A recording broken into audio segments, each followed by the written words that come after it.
মৃত্যুবরণ করেছে।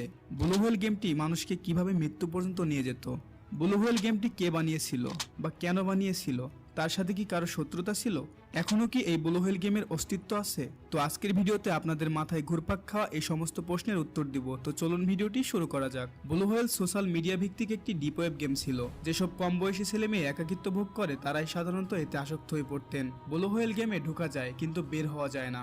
জানা যায় ব্লু হোয়েল গেমটি 50টি ধাপ রয়েছে। 50টি ধাপ 50 দিনে অতিক্রম করতে হয়। প্রথম দিকের ধাপগুলোতে সহজ কিছু থাকে। এর প্রতিটি ধাপ একাধিক কিউরেটর দ্বারা চালিত হয়। কিউরেটরদের নির্দেশ মতো গেমের এক একটি ধাপ অতিক্রম করতে হয়। গেমটির বিভিন্ন ধাপে ঝুঁকিপূর্ণ চ্যালেঞ্জ রয়েছে।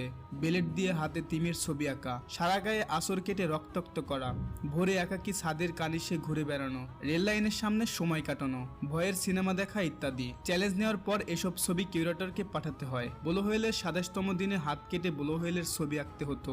একবার এই গেম খেললে কিউরেটরের সব নির্দেশ মেনে চলতে হয়। গেমের নিয়ম অনুযায়ী সব ধাপ পার হওয়ার পর 50তম চ্যালেঞ্জ হলো আত্মহত্যা। এই চ্যালেঞ্জ নিলে গেমের সমাপ্তি। কিন্তু প্রশ্ন হলো কিভাবে একটি গেম খেললে মানুষের মৃত্যু হতে পারে? স্বাভাবিকভাবে ব্লু হোয়েলের অর্থ নীলতিমি। সাধারণত নীলতিমির মৃত্যুর আগে সাগরের তীরে উঠে আসে আত্মহত্যা করতে। আর এই গেম যারা খেলেন তারা মৃত্যু পাই ডাঙ্গায় উঠে আসেন নিজের জীবন শেষ করতে। মৃত্যুর বিষয়টি মাথায় রেখে গেমের নাম রাখা হয়েছে ব্লু হোয়েল বা নীলতিমি। এই ব্লু হোয়েল গেমটিতে ব্যবহার করা হয়েছে চমৎকার গ্রাফিক্স। ব্যাকগ্রাউন্ড মিউজিকে ব্যবহার করা হয়েছে ভীষণ করুণ ও আবেগী সুর। গেমের মিউজিক শুনলেই শরীরে রক্ত হিম হয়ে যাবে। ব্লু হোয়েল গেমটিতে 50টি লেভেল রয়েছে। গেম ইনস্টলকারীদের বাধ্য করা হয় সবগুলো স্তর খেলার জন্য।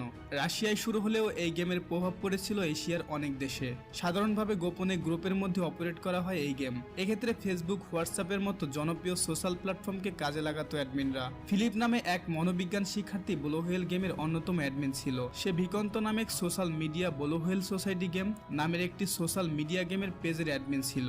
এই গেমে প্রতিযোগীদের মোট 50টি আত্মনির্যাতনমূলক ট্যাক্স কমপ্লিট করতে হতো। ভয়ঙ্কর ছিল সেই সমস্ত ট্যাগ। সেগুলোর মধ্যে কয়েকটি ছিল মোটামুটি নিরীহ, যেমন মাঝরাত্রে ঘুম থেকে উঠে ভূতের সিনেমা দেখা। কিন্তু গেমের লেভেল যত এগোতো তত কঠিন এবং ভয়ঙ্কর হতে থাকতো ট্যাক্সগুলি। একটি ট্যাক্সে প্রতিযোগীকে নিজের শরীরে 50টি ইনজেকশন সুচ ফুটিয়ে সেই ছবি পোস্ট করতে হতো গেমিং পেজে। আর একবারে শেষে অর্থাৎ 50তম ট্যাক্সটিতে প্রতিযোগীকে নিজের পান হরণ করতে হতো। আসলে ফিলিপ কেন এমন গেম বানিয়েছিল? সে বলে এই চ্যালেঞ্জে যারা শিকার তারা এই সমাজে বেঁচে থাকার যোগ্য নয়। তাদের মৃত্যুর মুখে ঠেলে দিয়ে আমি এই সমাজকে একটি সুন্দর সমাজ তৈরি করব। যেসব কিশোর কিশোরী ব্লু হোয়েল গেমে আসক্ত হয়ে পড়তো তারা সাধারণভাবে নিজেদের সবসময় লুকিয়ে রাখতো।